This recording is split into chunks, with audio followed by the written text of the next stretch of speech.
As unique as Becca Lamb is in the Central American literary tradition, it doesn't escape the hallmark of magical realism, with the fantastic a part of almost every page. For her, it wasn't so much intentional, although, of course, she read a lot of magical realism, so it would have been sort of part of her subconscious. So I'm sure that that was at play.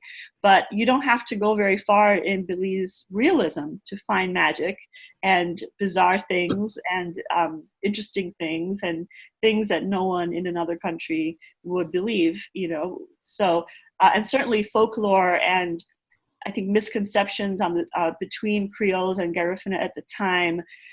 Both groups would have had lots of interesting stories and myths and thoughts to talk about each other as well.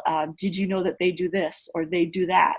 That was very much part of the divide between those groups at the time. But the central conflict for Edgel's story, one set in 1950s Belize, was the age-old story of a girl who got pregnant too young.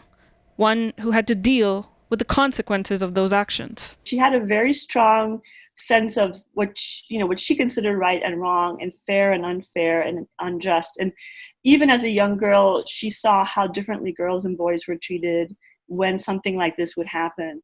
And it made her really angry, actually, that a girl was considered to be going down a path that was doomed if she did something outside the norm or outside of what she was expected. A poor girl with a guitar, what does she need with that? That's only going to cause trouble, right? And so I think it was an indictment of the way that things were, you know. And she felt it very strongly because she saw it every day in Belize, where that girl is not coming back to school, the boy is going to school. That girl has been ostracized, or her family sent her away, or there's some myth that was created. They sent her away, and she comes back, and suddenly she has a younger sister.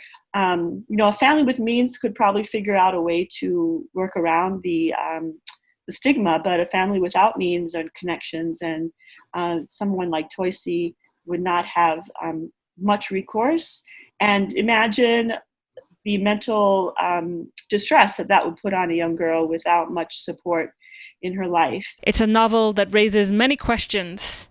And that's just what teacher Melissa Espat found out when she staged it as a play for her students at St. Catherine's Academy. She tells us that preparation for the performance led the students to take a deeper look at the past.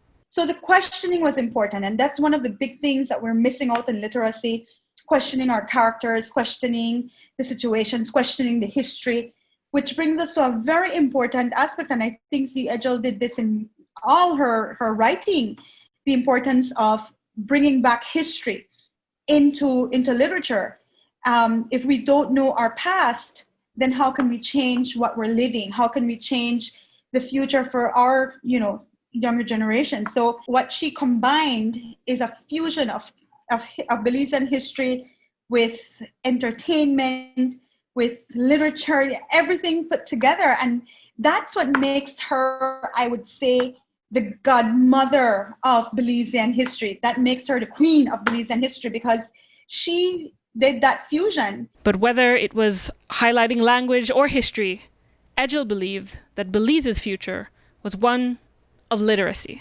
In 2004, when she came down and she was doing some readings, she really talked about the staggering rate of illiteracy that was developing, maybe not developing in Belize at that time.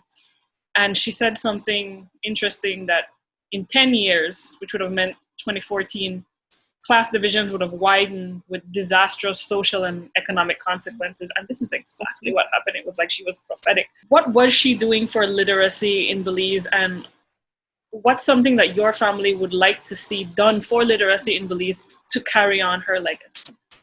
Sure. Well, I think that over time she taught, physically taught in the classroom, both at the high school and at the tertiary level. But I think she also, through her speaking engagements, talking to young students, tried to instill in them that the written word was not something to fear.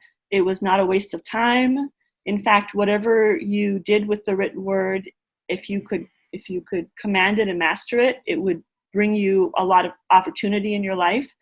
I think that was really her passion. I think she would love to see a big campaign around reading, around the shared value that being literate can bring to a society. Like you said, there's a widening gap between the haves and the have-nots in Belize, and when you have the luxury of you can play your video game, or you can read on a tablet, you can read on the internet, you can read in book and paper form, and when you have not, you have very few opportunities. Cherise Halsell, 7 News.